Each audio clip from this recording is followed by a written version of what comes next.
Access Termination. Control C.3. And this is the control with the widest gap between how cheap it is to do properly and how expensive it is to get wrong. Here's the case that proves it.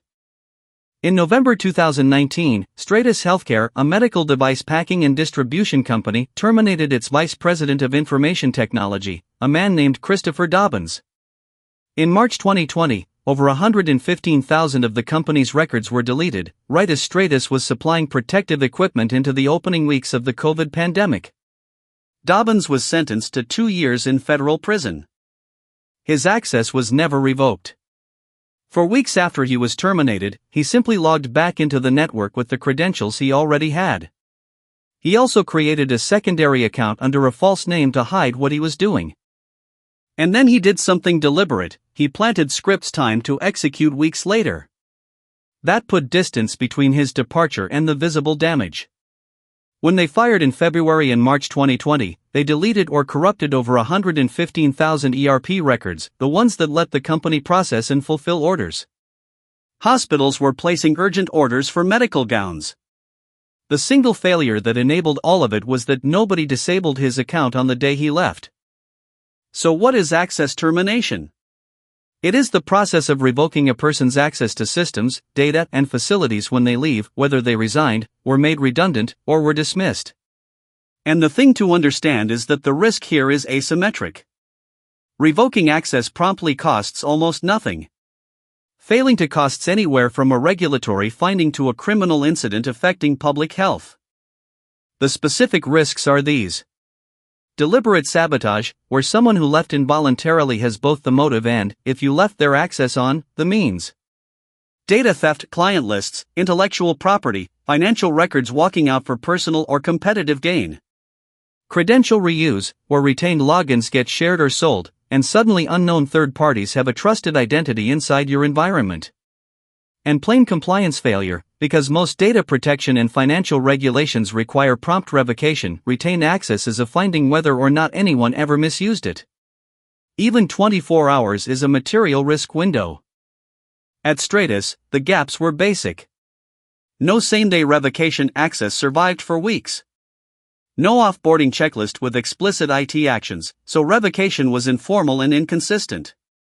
Privileged access, belonging to the VP of IT, left live after a senior involuntary departure, which is the highest risk combination there is.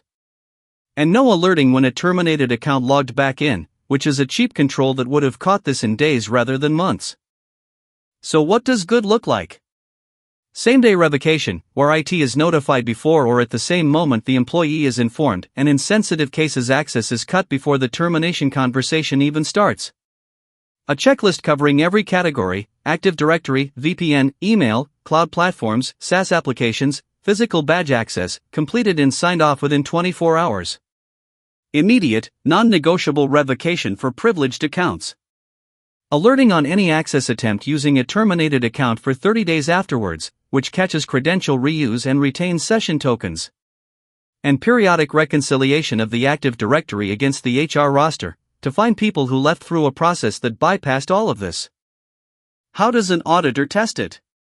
You sample leavers, get their termination date from HR, find the date their account was actually disabled, and measure the gap. Anything beyond 24 to 48 hours needs an explanation. You check the systems beyond Active Directory, because VPN, cloud platforms and business applications are the ones routinely missed. You run every active account against the current HR employee list, and that single test is one of the highest yield in all of IT audit. You test privileged account revocation specifically, because any privileged accounts still live after departure is a critical finding. And you review how HR notifies IT if it is a weekly termination list rather than immediate notification. That is a structural risk window. 5 lessons. 1. To treat revocation as a same-day requirement, not best effort. For involuntary terminations, cut access before or during the conversation. 2. Automate it by linking your HR system to your identity platform, so marking someone terminated disables the account with no human in the loop. 3. Remember that disabling Active Directory does not revoke application access. Legacy systems and SaaS platforms hold their own user stores and need separate steps. For a log and alert on post-termination access attempts, it is lightweight and it produces excellent forensic evidence. And 5. Run quarterly orphan account reviews, comparing live accounts against current HR records. Access termination is Control C.3 in the ITGC framework. I'm walking through every one with the breach that proves why it matters every week at marcoweb.org.